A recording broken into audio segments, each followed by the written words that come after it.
client management နဲ့ပတ်သက်ပြီးတော့ time မှာလုပ်ချင်တယ်ဆိုရင်ဆိုညီမကကြတော့ client service ပိုင်းလုပ်တယ်ဆိုတော့ client management နဲ့ပတ်သက်ပြီးတော့ time မှာလုပ်ချင်တယ်ဆိုရင်ဘာတွေလုပ်ရလဲဆိုရင်ပေါ့နော်အဓိကကတော့ problem solving skill ကောင်းရမယ်ဒီ multitasking လုပ်နိုင်ရမယ် pressure တန်းခံနိုင်ရမယ်ဆိုတော့ detail တွေခံနိုင်ရမယ်ပေါ့နော်ဒါတော့ soft skill ပိုင်းပေါ့နော်ဆိုတော့ tools အနေနဲ့ပတ်သက်ဆိုရင်တော့ကျမတို့ကတော့အများသောအားဖြင့်ဒီ client management လုပ်တာ HubSpot ပေါ့ဆိုတော့ CRM tools က HubSpot တော့သုံးတယ်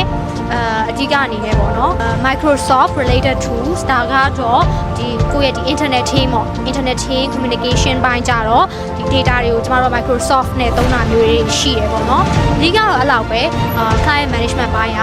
soft skill ကတော့အဓိကကြတယ်ဒါပေမဲ့ဒီ data collect လုပ်ဖို့အတွက်ဒီ complaint တွေ list လုပ်ဖို့အတွက်ကြတော့ဒီ tools လေးကတော့ဒီ tools တွေပဲပေါ့နော်အဓိကတော့ HubSpot sales အတွက်ပေါ့ sales အတွက်ဆိုရင်တော့ HubSpot ဒီ client complaint ပိုင်းညာတာကဆိုရင်တော့Microsoft related tools တွေကျွန်တော် collect လုပ်လို့ပေါ့နော်ဆိုတော့ဒီ skills တွေကတော့ client service ပိုင်းလုပ်ချင်တယ်တွားချင်တယ်ဆိုရင်တော့ pressure နဲ့ကောက်ခံပြီးတော့ဒီဟာလေးတွေပေါ့နော်တက်ထားမယ်ဆိုရင်တော့အဆင်ပြေတယ်ပေါ့နော်ကိုယ့်အတွက်ဒီနေရာမှာထပ်တိုးပြီးတော့ပြောချင်တာကဒီ client related rules တွေကပေါ့နော် 100% client service only ပဲလုပ်ရတာမျိုးရှိသလို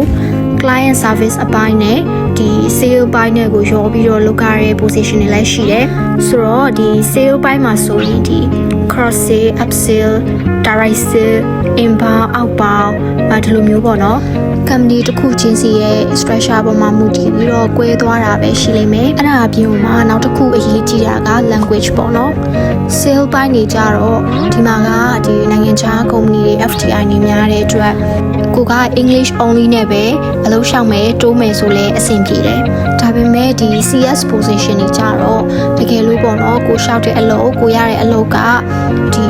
international clients တွေနဲ့ပဲဒီလုပ်ကမယ် English only နဲ့ပဲ communication လုပ်ရင်အဆင်ပြေတယ်လို့ဒီကိုရတဲ့အလုပ်မှာကို offer ရတဲ့စီမှာပေါ့နော်ဒီ work scope မှာက clearly mention မလုပ်ထားဘူးဆိုရင် Thai language ကလိုလာနိုင်တယ်အဲ့အတွက်လည်း language barrier ကရှိလာနိုင်တယ်ဆိုတော့အလုံးလျှောက်တဲ့အချိန်ဒါမှမဟုတ်ဒီ interview လုပ်တဲ့အချိန်မှာကိုယ့်ဘက်ကနေပြီးတော့တကယ်လို့ကိုက Thai language မရသေးဘူးဆိုရင်ကိုယ့်ရဲ့ interviewer နဲ့ clearly discuss လုပ်ဖို့လိုတယ်ဒီ language အပိုင်းကိုပေါ့နော်ဆိုတော့ဒီနေ့ video လေးကတော့ဒီလောက်ပါပဲအဆုံးထိကြည့်ပေးကြတဲ့အတွက်လည်းကျေးဇူးအများကြီးတင်ပါတယ်ကျမကို follow လုပ်ခဲ့ပေးဖို့လည်းမမေ့ပါနဲ့နောက် video မှာပြန်တွေ့ကြမယ် bye bye